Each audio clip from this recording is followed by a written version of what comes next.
जमाना कितना भी बदल जाए, इतना भी नहीं कि बहू घर आए और सास गर्भवती दिख जाए।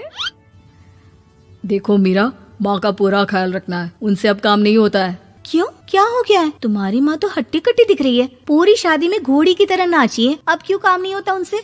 वो माँ प्रेग्नेंट है ना, बच्चा होने वाला है। मैं कभी भी भाई बन जाऊंगा इस साल के अंत तक। क्या बोल रहे हो? वो सर पर हाथ रखकर बैठ जाती है। यार पहले क्यों नहीं बताया? कैसा मजाक है ये? झूठ बोल रहे हो ना? हाँ, झूठ बोल रहे हो ना? तभी ससुर की आवाज आती है। बहू, पानी गरम कर दे, तेरी सास को दवाई देनी है। समय पर दवाई ना दी तो परेशानी हो जाएगी। और हाँ, जरा काजू पीस कर दूध में मिलाकर ले आना। तेरी सास खुद से तो अपनी संभाल करेगी नहीं। हे भगवान, ये मैं क्या सुन रही हूँ? ये ससुर जी को क्या हो गया है? मैं क्या सोच कर आई थी? हाय रे, मैं तो किसी को मुंह भी नहीं दिखा पाऊंगी। अब ये रोना धोना बाद में करना, पहले गर्म पानी कर दो, माँ को दवाई देनी होगी। और हाँ, रात को माँ के पैरों में तेल लगा देना। बहू को गुस्सा आ जाता है, वो बड़बड़ करती किचन में जाती है जहाँ उसका ससुर खड़ा होता है। एक बड़ी जिम्मेदारी है हम सबके सरों पर। इस उम्र में माँ बनना खतरे से खाली नहीं होता। हाँ हाँ पता है, तो क्यों बन गई माँ? अरे खतरे से कम नहीं है तो क्या जरूरत थी लल्ला पैदा करने की? कैसी बात कर रही हो बहू? क्या तुम खुश नहीं कि घर में एक नया मेहमान आएगा, छोटे छोटे पैरों से पूरे घर में घूमेगा? पिताजी, ये हाथ जोड़े आपके, आप यहाँ से जाओ। ये शायरी बाद में बताना, अभी मैं पानी गरम करके थर्मस में दे देती हूँ।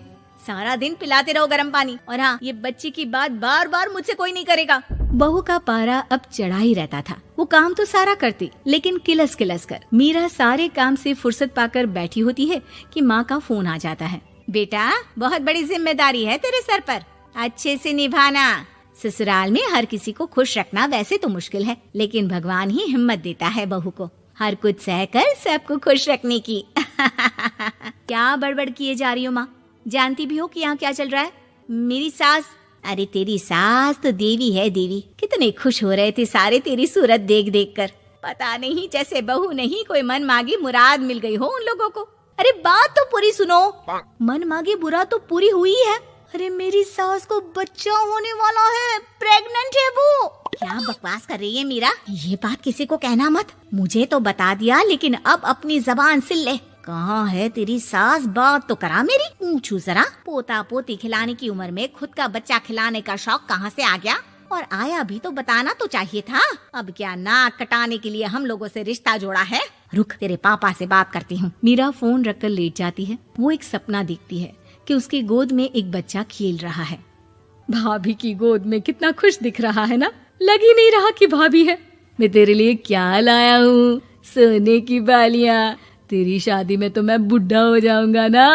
अरे कैसी बात कर रहा है बेटा, इसकी जिम्मेदारी तो तू ही लेगा।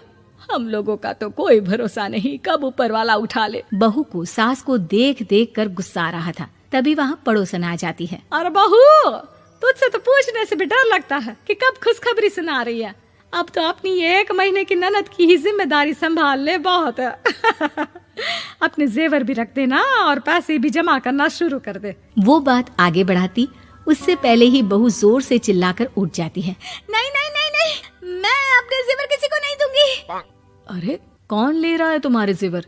तुम औरतें भी ना सपने में भी जेवर ही संभालती रहती हो। मैंने जो सपना देखा है ना, सुनोगे तो होश उड़ जाएंगे।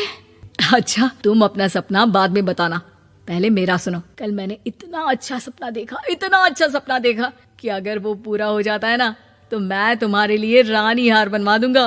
बहू अब सारे गम भूलकर पति का सपना सुनने में लग जाती है। अरे क्या सपना था बताइए ना, बोलिए भी तो, क्या सपना है? मैं पूरा कर दूंगी अगर बात रानी हार की है तो। बोलिए बोलिए। मैंने रात को सपना देखा कि माँ को बेटी हुई है और मुझे बहन। सच्ची, इस घर में बेटी हो जाए तो मैं तो झूम ही उठूं। मीरा का मुंह बन जाता है। वो चुप हो जाती है और सपने की बात याद करती है कि बेटी हुई तो उसे ही अपने गहने उसे देने होंगे। फिर तो रानी हार की जरूरत पड़ेगी ही। भाई लड़की बड़ी होगी, उसकी शादी होगी तो जेवर तो चढ़ाने ही होंगे ना, कहाँ से आएंगे वो? कितनी समझदार हो तुम मीरा। मैंने भी यही सोचकर तुम्हारे लिए रानी हार लेने का सोचा था। अरे फूटी किस्मत मेरी, जो ऐसा परिवार मिला। मेरे पापा की तो मैं अभी क्लास लगाती हूँ, जो सब जानते हुए भी ऐसे परिवार में मेरी शादी कर दी। बहू पिता को फोन लगाने ही वाली होती है कि ससुर की फिर से आवाज आती है। बहू गरम पानी ले आ जल्दी, थर्मस में खत्म हो गया है। बाद में खबर लेती हूँ मैं पापा की, पहले सास को गर्म पानी दिया हूँ। बहू अभी किचन में काम कर ही रही थी कि मीरा के मम्मी पापा आ जाते हैं। वो हाथ में ढेर सारे फल लेकर आते हैं।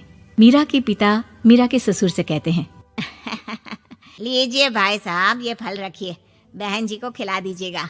वैसे कैसी है उनकी तबीयत? बस पता तो है आपको, ऐसे वक्त में जो होता है बस वही सब।